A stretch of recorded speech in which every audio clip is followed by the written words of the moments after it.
Welcome to the Unashamed podcast. Unashamed with Phil Robertson. We got Al, we got Jase today. Got a really great episode for you, talking a lot about the Tower of Babel, the state of Indiana, how much we like it, and some of the people from there. Jase has got some interesting tales, as always. You know, when Jase goes on the road, he's always going to come back with a tale, and he's got one today, which I think you'll like. We talked about basically the origins of language. Really interesting. Where did languages come from? And of course, we have a biblical answer for that, but a lot of people wonder. It's a lot of mystery. So glad you tuned in today. Hope you enjoy it. Let us know what you think. So today we're talking about TAC Pack, which is the premier monthly subscription for military, tactical, and Second Amendment enthusiasts. Now, we're pro-military. Even though none of us had the opportunity to serve, although Si did, I'd say we're tactical. Just basically, we live that way. And we're certainly Second Amendment enthusiasts. So this is something that we can get behind. What they basically do is for $49.95 a month, they're going to ship you at least $100 worth of gear. 5.11, Mission First Tactical, American Grip, a lot of really great products. They ship out AR-15 parts, which would be good for you, Dad. Yep. Because you have at least, how many ARs you have now? Couple. And they're usually handy, I noticed. One under my belt and one's about 3 feet from my hand right now. So one under the bed, Really? one under this table. And your Bible, so you're well armed. My Bible in the middle. So basically, we want Bible studies with people. We've got 2 people visiting us today. They've come all the way down here to be baptized. It's a great thing, a wonderful thing. We meet them with a little food and Bibles. That's what we want to do. Right. But we live in a violent culture. There's no doubt about it. Some people, under the auspices of "I just want to talk to you," might be in fact harm. He might want to harm me or my wife or y'all. So we're into Bible, absolute truth. But if there's a problem, that's why the Second Amendment exists. So these folks at TAC Pack, that's what they're going to send you. If you sign up before August 1st, you can make the deadline for the next pack. And it says here that they sold out in June and July. So you might want to jump on this. It looks like a pretty good deal to me. This pack features 5 items worth a combined value of $115, which is pretty good. You get a free knife, which I took a good look at this one. I'll be using this one for sure. That's going to come with it. It's free. So if you're into tactical gear, then this is your group, TAC Pack, tacpack.com. You get the August pack if you sign up. Use the code PHIL. So you're the code. PHIL. PHIL. That's what you want to do to be able to get this free knife. So sign up, TAC Pack. Sounds like great guys, and we look forward to getting ours. we are religious people, Al, and just another point.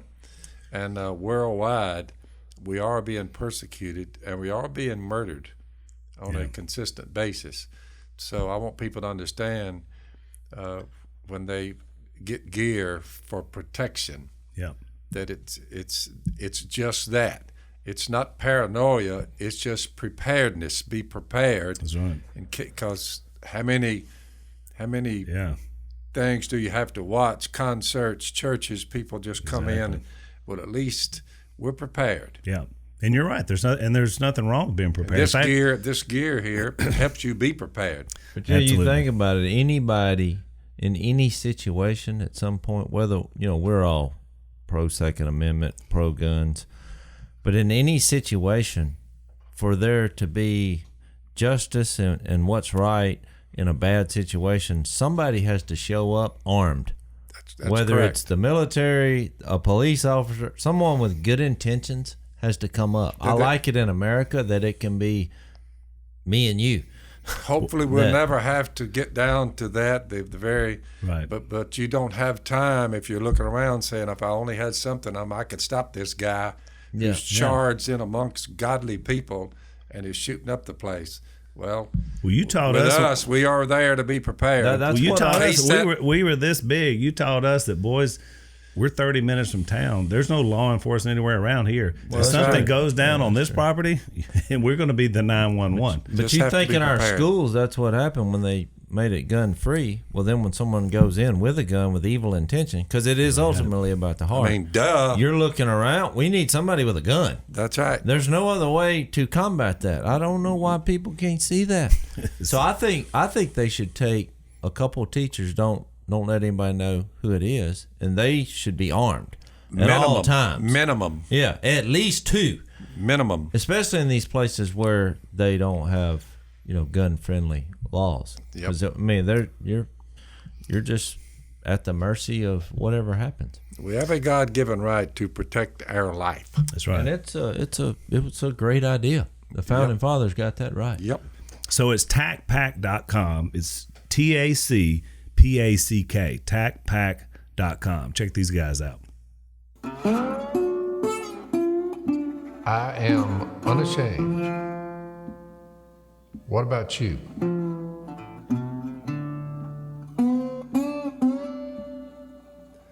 All right, so Jase, tell us what you've been up to. I got back from Indianapolis, Indiana. I was actually right outside it in a place called Greenwood. I loved it. It was a spectacular event. Sometimes you get not depressed, or that's too strong a word, but when you start worrying about the country, or you might get down and think it's heading the wrong direction, you go do something. The whole thing's going to hell. Yeah, I mean, you start getting negative if you watch the news. I know nobody would do that around here, but you go to something like this, and here's what they do. Every year since 9/11, they have a community gathering, and they honor our veterans, our active military, our firemen, in that area, police officers, and first responders. That's the ones that are being bad-mouthed the most by most people. Yeah. And so, I mean, they have a concert. It's a festival. There's people everywhere, and they have a speaker that night. They asked me to do it, which what I found interesting. Was it country and western singers or rappers? You know what? It was neither. It was just neither of those two. I thought the music was actually pretty good. It was there was some Christian bands, and there was some kind of classic rock. Yeah, classic rock. Those were the 2 genres that I heard. But I thought it was well done. Yeah, it was very patriotic. National anthem. Look, there was a guy who sang the national anthem, and I thought it was an African-American woman, because I thought, now this woman can sing. And I looked out there, and it was just a little mousy white guy. And it was incredible. With a voice like that. Yes, it was incredible. So anyway, they told me, they were like, look, this community gathering, let's don't really talk about the Bible, because we know you're preaching at one of the churches tomorrow, and you can do that there. And so I kind of looked at them and said, yeah, okay. So of course I got up there, and I thanked all those 5 groups, and I was like, you're the backbone of America. And I did this analogy that, these people, the military and police officers, they don't go in and try to save lives or go into a burning house based on who's in there. They don't check their belief system, their creed, their politics. They go in there because, one, they're doing their job, but they love what they do, and they love our country, and that's what makes our country great. And so I used that as an analogy, and I quoted 1 Corinthians 13, the definition of love. But if people weren't believers, they didn't know that was in the Bible. So, they would say, boy, that's beautiful. So you pulled a Phil. You just quoted. I quoted all the scriptures. No book, chapter, verse. No book, chapter, and verse. And then it got to the end, and I thought, what am I doing here? I'm on a podcast that is unashamed of my faith. So I just said, look, if I put my life on the line every day for other people, this would interest me, what I'm fixed to tell you. And I want to tell you that I'm not ashamed that I believe this. And of course, I introduced Jesus. And especially when I got to the resurrection, I thought, if I risked my life every day, I would look into this. Of course, after it was over, the community leaders, I thought, here we go. What are they going to say? And they were like, that was fantastic. So I thought, well, we whooped them again. So the next day, I spoke at one of the churches there. The place looked like it would hold about 2,000. and I had 2 pretty much full crowds. You do it, and then they leave and you get another. So that was an event where they say, hold off on the sermons, and you went in and preached a sermon. I preached a sermon, at the end, but I basically did it like, this is what I believe, and we share something in common. We love all people, because while they're saving people physically, I was like, Jesus saves people entirely, and so it's the same thing.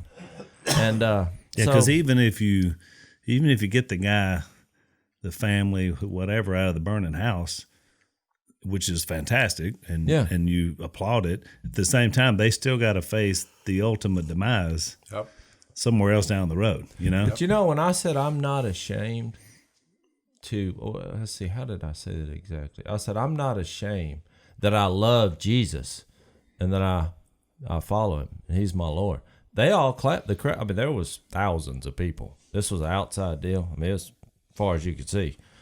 They all clapped, which was the first time they clapped, Well, we talk about regions of the country.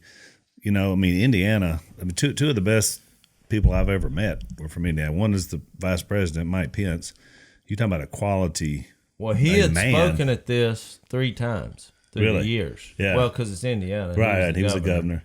Yeah, so that's when I knew it was going to be a pretty good event, because I just looked at the past speakers. Of course, the fact that they were asking me seemed... Did y'all meet Sammy? Remember Sammy Davis? He won the what's the one the Congressional Medal of Honor from Vietnam. He was the real Forrest Gump. The movie Forrest Gump. Tom Hanks. There's a segment in there where he's like he gets shot in the buttocks. Oh, that was based on that was based. The real guy is a guy named Sammy Davis, and he's from Indiana. And we met him at an event, but it must have been Will that was at the event. But first time we ever met him, he's got some connection to West Monroe. He's been down here 2 or 3 times, and so we've met him. He was on our cruise that we did too. But anyway, he's just, you talking about a quality person. He's from Indiana. He's from Indiana. Some of the best people I know from Indiana. Oh, look, I told him as I went along, as I spoke, at first I was liking Indiana, but by the time I left, I was loving Indiana. Yeah. I could live there. They're great people. Well, just imagine the difference between Indiana and, say, Portland, Oregon. You know what I'm saying? I know there's some good people in Portland. Stu Weber, a good friend of mine, lives right outside, but man, some of the stuff I've been watching going on there, they'll just beat the tar out of it. Yeah, on the home front, about, let's see, 10, 11 maybe, we baptized people who were, before they gave their life to Jesus, prostitutes this week. One prostitute, that's what she was doing for a living. One homeless guy, somebody just ran up on him when he was walking down the road, pulled over and asked him, "Do you need a ride?" That's where it started. So they're getting him a job right now. That was one. One little young buck was in the rehab, one of the local rehabs, so he made it out over there, But we baptized him over at the university, and then we went to Owens on Wednesday night, baptized some there. So Owens had a horse trough set up out there in the parking lot, which was, people were driving by, even in Louisiana, they were looking, pretty good. Well, that's on the home front, there was 10 or 12 gave their life to Jesus here this week. So been a good week. It's an interesting insight into sort of what we do. Jase described it, and all of us do this. We may get some place where we're talking about our faith, preaching the gospel to thousands of people in some state or city, but then it just goes on here day to day too, like you said. And we're always amazed that people will come here, and again, the show, everything about the family, and just basically turn themselves into Christ. And they're like, "We saw something in y'all. We want you to guide us to what you know," which is pretty amazing when you think about it. By the way, it. some guy who had been watching the podcast, he showed up. He had one of these oxygen things you carry with you, Yeah. with the little tubes in the nose. Yep. So, but he told me he'd been watching. He said, "I've come over here." He said, "I think I want you to baptize me today, Mr. Robertson. I've been watching you on Unashamed, Blaze TV. I said, we'll do that. I said, keep your ears open. I said, I'm fixed to give a lesson on the resurrection of the dead. And I said, you carrying the oxygen thing, and I'm 73, and they've given us, you and I, about 77 on the average. I said, so we're running out of time, dude, so we better make sure we get this right, probably today. So I'm glad you came. But anyway, so we got back up there where the baptistry was in the back, and I said, how long can you get off that oxygen? I said, we don't want to carry the apparatus. It'll short out down in here. What do you think? He said, I'll take my chances. I'll just leave it here, and I'll get it after this is over. I said, hey, go for it. So I had a Marine with me. He's my bodyguard. I had him there, so he took care of the oxygen apparatus. We have taken people in wheelchairs that no one would baptize them because they said, well, you can't get out of the wheelchair, so just trust in the Lord and it'll be all right. Some guy come down there. He was about, I say he was crowding 90. He said, Mr. Phil? I said, yep. He had the nurses, the caretakers were with him, and I walked down there, and he was sitting in the rig in the car in a van. Yeah. And he said, no one will baptize me. I said, you have come to the right place. I said, we're going to baptize you, the wheelchair, what you're sitting in, and everything else that's on you. I said, come on. So we went, and he said, well, praise God, somebody finally said they'd do it. I said, you come to the right place, my man. So we got about 2 men on both sides of the wheelchair, rolled it down the boat dock over there. I said, trust me when I tell you, we're not going to let this wheelchair go, but you're going down, so's the wheelchair, but trust me, it'll be momentary, and we will come out of there with you. I said, do not worry. So we baptized, he sitting in the wheelchair. Wheelchair and all. I'm wondering why I'm hearing Larry the Cable Guy's voice saying, get her done. Well, there's been a lot of times. There was a young man that came, and he came to one of the Make-A-Wish deals we do. But I didn't even know he was with him because it's usually children, kids with terminal illnesses. But this guy was in his probably late 20s. So I didn't know he was a part of the deal. I mean, I knew he was in a wheelchair, but I thought he was just somebody's, kin. And so this girl that was with him, she comes over to me and she says, is Mr. Phil going to be here today? And you were traveling. You weren't there that day. And I said, no, he's not going to be able to make it today. And I could tell she was disappointed. And she said, well, Wes wanted to talk to him, just about spiritual things. I said, well, would he talk to me? And so she asked him, and he said, well, yeah, he'll talk to you. So I said, well, look, when this is over, so we sat down, talked. He told me a story. Basically, like most people, his lifestyle had led him to a point where it just destroyed his body, and he had something else wrong with it. He was already missing a leg and couldn't use one of his arms. And so I shared the gospel with him, and I said, what do you want to do? And he said, well, I'd love it if you'd baptize me before I head back to Pennsylvania. He said, I don't know how much time I have left. I said, well, let's do it. So we had to get 4 guys, same deal. We had to lift him up out of the chair. So 4 of us went in the baptistry. And it reminded me of that story where the 4 guys let the guy down, in front of Jesus. So we baptized him. And I told him, I said, look, I don't know, Wes, how much time you got left. Because God may bless you with some extra time now, because now that you know about him. Yep. So the main thing you got to do is when you get back, because I already knew an aunt had sent us a note, ahead of time and said, no, he's coming to see you guys. I didn't know about this till after. And he didn't have any relationships, destroyed every single one of them, his parents, his mom, his kid. So he gets back up there. He mended all fences. And about 2 weeks later, he passed away. And, it's just one of those the last second. But he came all the way from Pennsylvania to talk to you and wound up talking to me. Yep. It's just amazing, how God works. If anybody in the audience, why would y'all do that? Why do y'all think Jesus is the one that said, go make disciples and baptize them? Well, that's what we do. Good enough. That's what we do. I have to say, this was, these guys, I go to these big churches, and y'all do too, but they let you speak, which makes them a little nervous. To me, I feel like the only people that are nervous in the crowd are the leaders of the church, because they're basically handing over the reins to somebody who looks like me and you. Yeah. I mean, they're nervous. They're not near as nervous to turn it over to me. Right. I'm just saying. So after the first, my first speech, because we had them coming in, the lead pastor. He come back there, and I said, well, did you get over your nerves, And he said, I was nervous. He said, but I thought it was fantastic.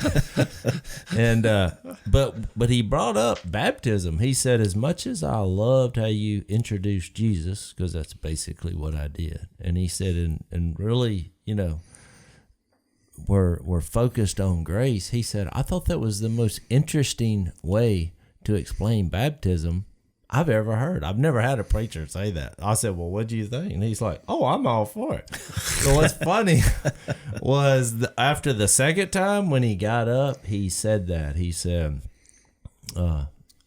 Brother Jase has introduced, Jesus to you. And he basically were trying to get him to confess him as Lord. And he's like, hey, and if you want to be baptized, we'll make that happen. I thought it was pretty good. Once he elevated you to brother too, then you were okay. I'm a brother. I'm in. That's when you get that introduction. Well, we've been talking about Genesis, and we actually, you brought up baptism. We talked about last time how this idea of the flood, because we're in Genesis 6 through 10 here. We talked about water. Mirrored that. Yeah. And that, Peter did that in 1 Peter 3. Right. Yeah. And the idea that water is something we can't live under, and yet we can't live without either. So it's really interesting that God would use that as his way of this submissive act of basically saying we're all in. So we got through the flood. We basically got the ark back on dry ground last time. We talked about that basically things changed post-flood, and we got into a lot of different reasons why. And so, God makes a covenant with Noah that really is still in effect until today, that it changed our relationship with animals. He said basically he wasn't going to scourge the earth again for the sin of man, like he did in that situation. And to this point, he hasn't. It's a lot of, we talked about weather, and we talked about all the different ways that we have these end time judgments. I don't know if we talked about the rainbow or not last time, but that's an interesting, a rainbow is basically water, it has to rain, and you get that water through the prism. And we know this event was a huge event because they hadn't had a rain ever up until humanity hadn't until this time. So they'd never seen a rainbow. So when there's a rainbow, they see it for the first time. It's like God says, this is a symbol for you as you look at it, as a reminder of my grace.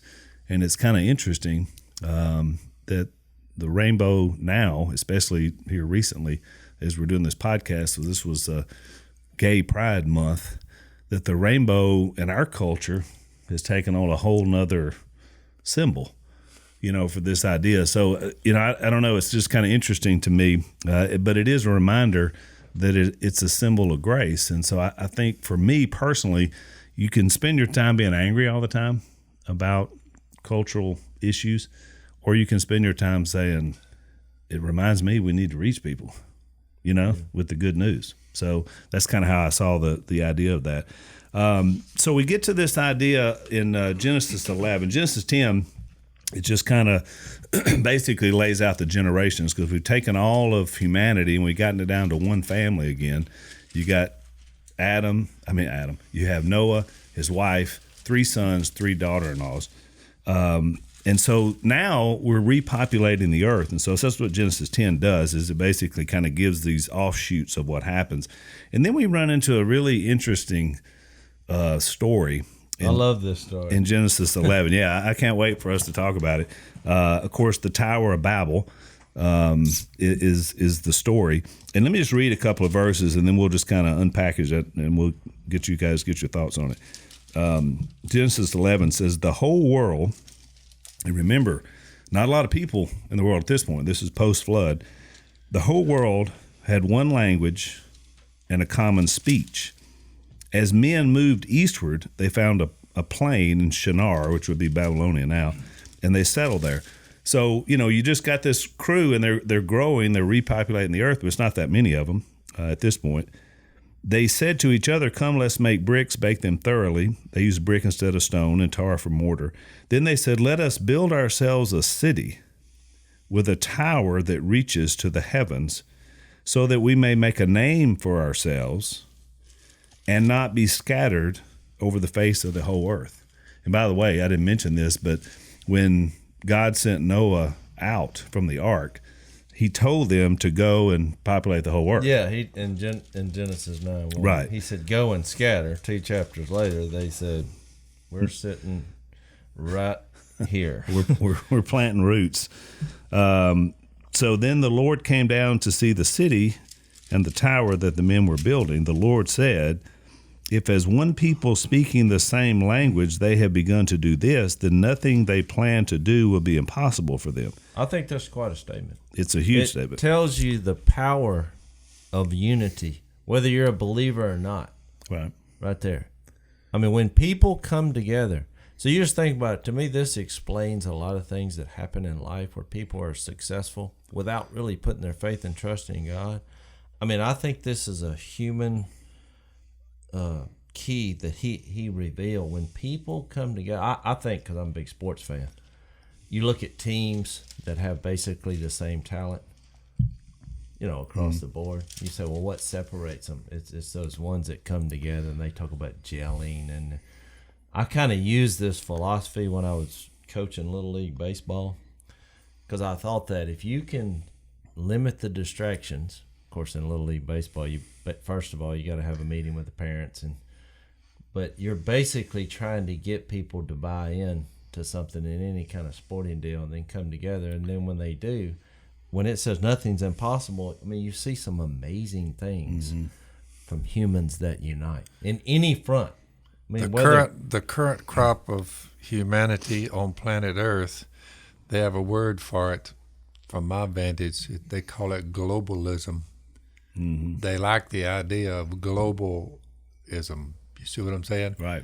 It's an ism, but and it seems to always draw back to that, doesn't it? Yep. The idea that there's a big push. We could all come together. There's still the Tower of Babel is still around. You see what I'm saying? Right. That kind of mindset. I think as Christians, we underestimate groups of people that get together, for a common purpose. Because no doubt about it. We tend to think, well, since they don't have God on their side, they can't win. But people who come together for any reason, and they're speaking the same language and they unify, they become a powerful force. That is correct. And I think this is a verse that basically states that. I think the internet and all this high-tech gadgetry, I think we have the same mindset as these people in Genesis 11. It's the same mindset. We'll all come together here, right, and it's going to be a global community. And if you just step back and look at it, there's a lot of graft, corruption. Yeah. I mean, it is pathetic. If you just look at it, you're That's like, right. maybe we do better if we are scattered. We have wars with one another all the time. That's not good. But getting everyone under one head with a smaller group of individuals that run it all, it never works out real well. No, and you think about it strictly from a humanistic standpoint, this is why this story is not very popular. Because the idea, Jase is right, the idea is, if you're looking at it from a humanist standpoint, forget God, forget any of that. Just as humans, it's like, wait a minute. You're trying to tell me that the creator of the universe held us back? Like, we were going to accomplish this, and you're saying he comes in and says, no. See, that rubs raw on this idea that humans are the top. I think the crux of the matter is Babel, which means confusion, because there in this Genesis 11, at least it's mentioned in the Bible of all things, the Lord confused the language of the whole world. From there, right here in this place, the ancestors of Shem, what's Ham and Japheth. Shem, Ham, and Japheth. They get off the boat, and here they go. And you get by the way, you can get their genealogy. That's in Genesis 5, the last statement in Genesis 5 says, and Noah was 500 years old. He became the father of Shem, Ham, and Japheth. And it goes, his lineage is traced back all the way to Seth, who came from Adam and Eve. That's Genesis 5. So all that's documented. If you want to know how long it was between Genesis 5 and Genesis 11, where we're at Babel here, you can just add up those numbers. You can have a pretty good idea, you know. Right. You know, and the bottom line is, you say, from there the Lord scattered them over the face of the whole earth. I've always wondered, Al, how exactly he went about doing that, because all of these, there's 7,000 dialects roughly. Well, he confused their language. Yeah, across the world, there's 7,000. Well, the people who study this, the ungodly, the atheists, they're looking at it like, this is a bone to be chewed. This is a kind of simplistic statements. I keep looking at it saying, how in the world did Noah, how in the world did Moses, Who wrote this? He's going back in time at least 1,500 years, right at from it. when he was. You say, how in the world did he know about these confusion of the language? Where did he get the information to even write about it? That's right. It's pretty amazing. Well, you're right, and because I did a little bit of research, so I looked up some different websites because I thought, what do people say now? We're just like, in other words, if you didn't believe the Bible and you didn't believe that God is the one who said, here's where languages came from. All I did was look at the World Book Encyclopedia. They got their point, and all they said was, it's a very complex subject. Which means what? I don't know what the heck I'm talking about. That's exactly. All right, so here's one. I don't know what are all I've done these? the same research. Scientificamerica.com. Why is it that humans speak so many languages? Good question. And why are they so unevenly spread across the planet? Here's the answer. As it turns out, we have few clear answers to these fundamental questions about how humanity communicates. Yeah, but somehow 11. some guy named Moses knew about this that long ago and kind of expounds. And you say, well, God did it. By the way, someone has suggested, Owens, I talked to Owens. He's a great researcher, biblical researcher. I said, Owens, all these languages, what about it? He said, hard to get a fix on it. He said, but there's a lot of them. And I said, how did he scatter these people from one place? With nomadic, going crossing, the plates probably were different then. It might have been you could have come across from Russia through Alaska, maybe, the Bering Strait there. Someone said that when that was hooked together, nomadic tribes somehow they got here. could have come. Right. And Owens At some thinks point, they started building boats. you'd have had to have a good one. Because they were thinking the thing was riding on the back of a turtle the entire earth for a long time. Yeah. This is way before all that. So I don't know, They Jase. just thought it was flat. Yeah. Yeah, flat and just a big waterfall. You fall off the edge of it. Yeah. So the bottom line is, but you say, but they were scattered. Owens thinks that if he transported some of the guys in the New Testament, meaning he could just transport people from one location. So he thought they was being teleported. Well, I think he said it's possible. He gets that from when Columbus came over here, when the Indians were here.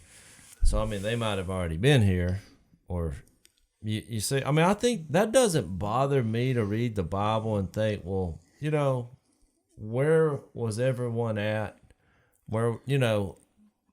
Because that is interesting. That he doesn't give the details. Where they come from is my point. He doesn't give the details. He just said he confused the language of the whole world. We know that's a fact because we're looking at it. Oh, well, there's 7,000 dialects, and it's incredible when you go to a different country and you start actually looking at the way people are enunciating. It's incredible. You're I know it. How in the world could anyone understand that? Right. When I was in Russia, I was like, how could you understand that? I can't learn this. Right. I'm like, niet, which means no. That's all I need. Yeah. I either Bathroom. nod, yes, or niet. I want the one for bathroom. That's one I always figure out, whatever language is in bathroom, so I can get, that's one you want to know. Moses put a simple statement from there, at Babel there, the Lord scattered him over the face of the whole earth. That tells you who scattered them. Right. At least we have, when the people's research is, say, well, there's no God.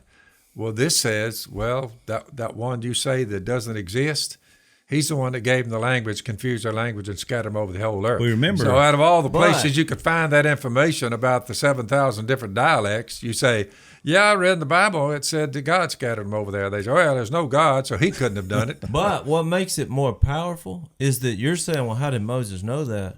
What I'm saying is then in Acts, here we are a couple thousand years later. Yeah.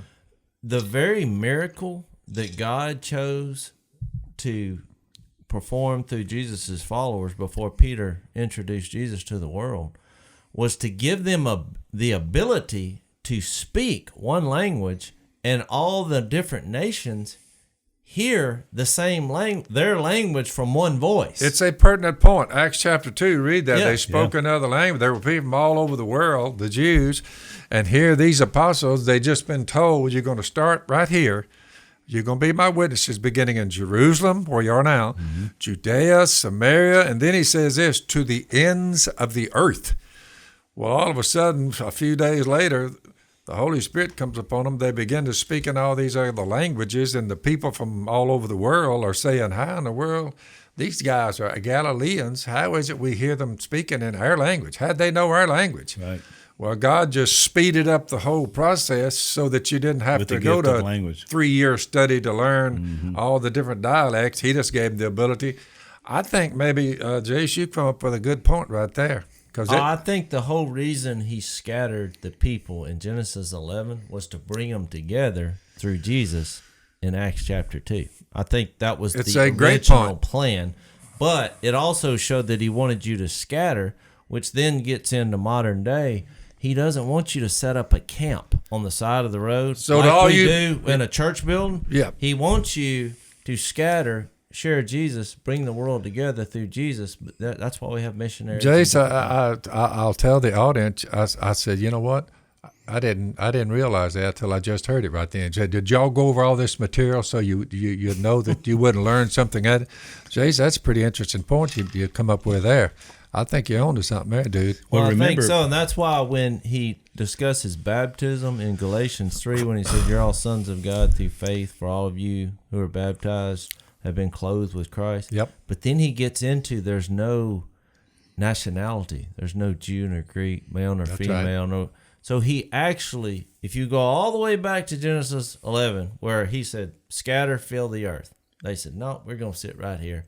And he did give you an insight into humanity. They would actually pull off something spectacular. Which you think about what humans have done with the pyramids and all. To me, this sheds some light on that. When you come together as humans, you can do incredible things. We're still trying to figure out how they built the pyramids. And by the way, when the church was going to camp out, you mentioned it last week, the last time, when the church decided it was going to camp out there and not move out, a big persecution broke out and said it scattered them in every That's direction. right. It's a dispersion because they remember the last thing Jesus said. That's one of the things with meeting in church buildings, because once people start meeting in these church buildings, you can't get them out of them. Well, you remember Jesus' last words to the disciples before he left. He said, Jerusalem, Judea, Samaria, and the ends of the earth. What he was saying was this has to go out. So what did they do? They built their little camp right there in Jerusalem. That They're is in the true. temple courts. We're right here. That is and true. then in Acts chapter 8, he said, no, you didn't hear me. I said out. So what he did was a huge persecution breaks out under the hands of guess who? Paul, who was Saul at the time. So that's how he got the church out. Well, Jase brought let me- Jase brought it up a while ago. He said, "Where you been, Jase?" He said, "Well, I just got back from Indiana." That's kind of the picture that the New Testament, by the time you get there, it says, "Look, don't go to some structure and stay camped out there. Right. Think that's all it is to worship. You need to go." Romans 12 said, "Offer yourself as a living sacrifice. Go out because." The masses are not going to come inside these structures. Oh, that's right. You have to When go to they them. told me don't. This is another way, by the When they way. told me don't share Jesus with the community crowd, wait till you go to the church the next day, my response was I was thinking the opposite. Of course. I mean, I was thinking the exact opposite of what you just said. You got to be over there in the church building to preach with a microphone standing up above them. By the Well, you way, compartmentalize. Well, I'm doing my lessons now. I'm not standing in front of them like most guys got a pulpit, with some kind of podium.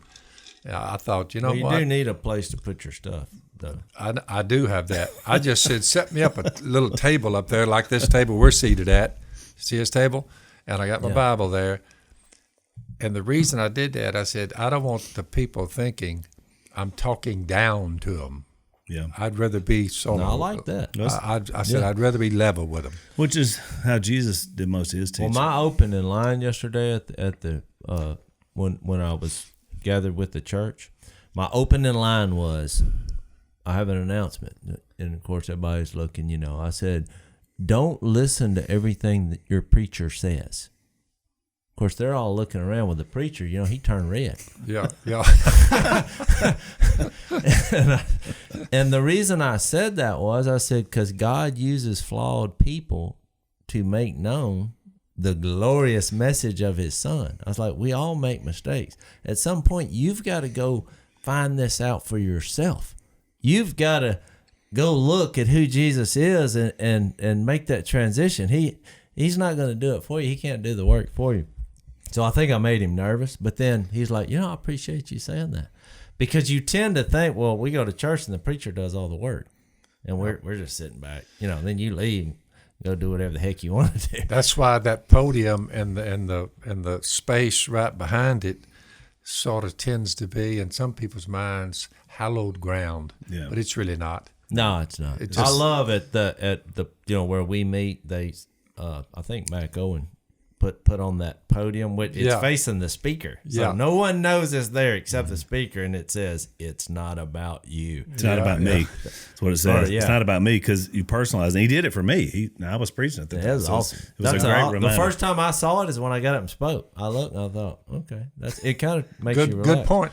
Yeah. I want to say this in Genesis 11:4. I think the problem that we haven't zeroed in on is they said, come let us build ourselves a city with a tower that reaches to the heavens. It wasn't about the heavens.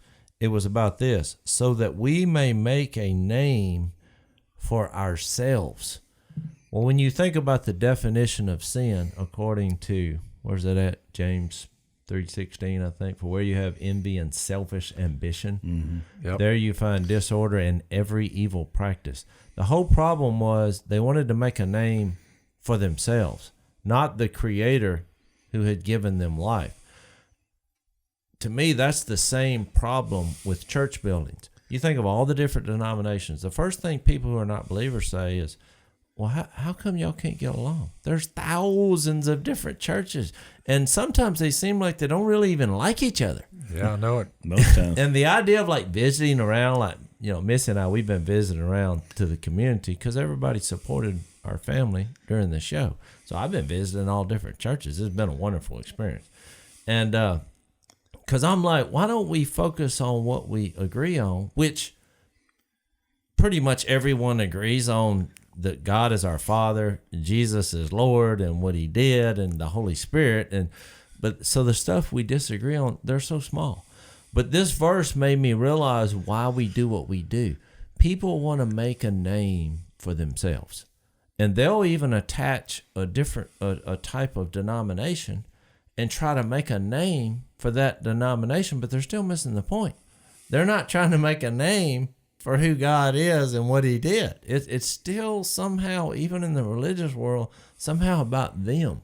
Yep. You know, I always get bothered when I go to a church somewhere and they start telling me how they're making a name for themselves. Because I'm like, well, when are we going to get around for making a name for Jesus? You know, out there. Yeah. I'm not worried about how big your structure is and, you know, how many people's rolling through here. If I want to know, are we reaching people for Jesus in the world? Are we scattered abroad? Because I think that's why we're here. Yeah, that's a great point. And that's exactly why he brought it back together, as we said. You're right. It's selfish pride was the first of it. And the second was just basically disobeying God. They didn't want to go and populate the earth. It's pretty evident why they wanted a tall structure. Is so that everybody would always see it and you never would move away from the structure. Of course, you talk about all the time, Dad, with what the founders of our country said. They said, look, if you ever get these big cities with the skyscrapers and pile it on top of each other, if you don't use the land that we have here, you're going to have a problem. Guess what? They warned us repeatedly. By the way, 4th of July coming up, and they asked me would I speak up here on the Founding Fathers. It is interesting that, like the Founding Fathers of all the biblical fathers, you say, well, if they made a mistake, I saw where he made a mistake, so I'm not listening to him. In other words, if the founders made mistakes, then they're not worth listening to. But all humans have made mistakes. Like everyone has not made a mistake. Yeah, I read about them, and I saw where they messed up, so I'm not going to follow their teaching. It's nonsense. Well, it's a great study to understand humanity, and it's amazing that we've talked about now just today thousands of years of human tradition back to the church to today, and it's still that same problem. Well, at least we wrap this little thing up. All I can say is someone said, well, where'd all the languages come from? A lot of confusion trying to figure out the confused languages. My answer would be, Al, God made them. I think God it's one of the language. stronger evidences that there is God. I love in Acts 17, when Paul, a lot of what I do, Sharon, on the circuit, I guess, in the community, and then with individuals, I tend to always start in Acts chapter 17 because it kind of explains a lot of questions that people have. Is there a God? It Why really am does. I here? Where did the languages come from? Paul ran up on this group of people, and they were basically worshiping an altar that said to an unknown God. And they were the brains of the day. Yeah. And they were going through all the different philosophies about life after death. And so he comes up there in Acts 17:24, and he's like, the God who made the world and everything in it he's Lord of heaven and earth. So he makes that statement right off the bat, which is basically the decision. If Genesis 1:1 is true, then this whole thing is true. The whole, you go through the birthplace of hunting, the languages, first, I guess, the fall of man, but then you get to what we said on who Jesus is as God in the flesh. And then when you get to Acts, to the Revelation, you have this response of the people while we're waiting on Jesus to come back. But he makes this statement then in Acts 17:25, he is not served by human hands as if he needed anything. He gives all men life, breath, and everything else. But then this next statement, which is what we're talking about today, from one man, he made every nation of men. Because a lot of people, they're looking at all the different nations. They're hearing all the different languages. They're like, how could this come from one place? And instead of questioning that, because we're talking about a God who makes man from dust, a woman from a rib, planets, galaxies. Look, if he wants to confuse our language, he did it, and it's so amazing that I think only an intelligent being could pull that off. How in the evolution process and the DNA is that going to happen in that much detail? What department in salt water fixed it so that they came up with 7,000 dialects? This is water, salt water. Seaweed. You say, how in the world did I knew they you were gonna say that because it is amazing. They don't pay attention to the details. I'm like, if you're gonna believe that all this came from nothing, look at just the details in languages. I'm telling you. It had to come from something intelligent, not from just some floating gaseous mist that had nothing. The language is too detailed. So here, listen to this. Here's the way they view it. It's an ancient question. Why so many languages? What kind of question? It's an ancient question. Ancient, that almost means as old as humanity itself. Explanations for why people speak so many languages are common in myths from cultures around the world. The story of the Tower of Babel in the Bible is one well-known myth. Yeah. And there's many others. Yeah. So here's the key. Let me read this. The truth is, we don't have an easy answer for why people speak so many languages. Probably because there isn't one. So in other words, well, it just burns me up. You're calling my belief a myth, but you don't know. You don't know. And there is no easy explanation. It's just so complicated that one day we'll figure it out. Let me finish reading this based on what you said. So from one man, he made every nation of men. So here comes all your languages. That they should live on the whole earth, which is what he said. Scatter abroad. Yep. I'm going to bring you together 2,000 years, ago, which then was I guess, about 4,000 years in the future. 4,000 years later. In the future. And we know it happened just based on time and our recording here. But I love this because then he said, well, God did this. Did what? The Tower of Babel, the bringing them together in Acts 2 through Jesus, after Jesus died, which saved them, was resurrected. God did this so that men would seek him, perhaps reach out for him and find him, though he is not far from each one of us. That's why I said I think he scattered us all so he could bring us all together at the foot of the cross, which is really the universal language, which is love. Everyone understands good and evil and how love interacts with those two things. And think about it, They all understand it. Think about it. I don't know of any part of the world that the story of Jesus has not reached. I think it's reached worldwide. Because think about it. No matter what language you speak, you understand good and evil, and you understand love.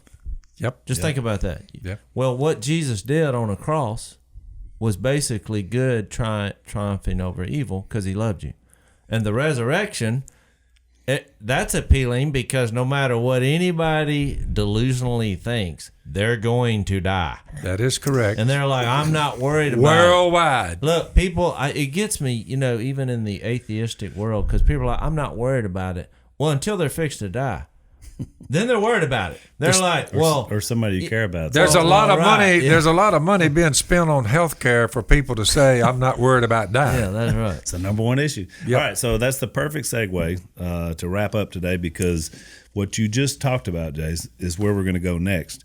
Once we now the language is people are scattered, and all of a sudden the Bible is going to take a turn when we get to Genesis 12 and start telling the story of exactly how we got to Jesus. But a lot has to happen. And there's a man named Abram first, that we're going to talk about, because that's where the first promises come in that start pointing toward Jesus, which is really going to open up a lot of interesting stuff. It's obvious the Bible is this love story that Jase just mentioned with God and humanity. So we're going to start putting those pieces together along Abraham and some others next time. So we're glad you were here. Man, hope you were telling others about the podcast. We're getting great feedback. Hope it's blessing your life. We'll see you next time. Immortality is riding on this.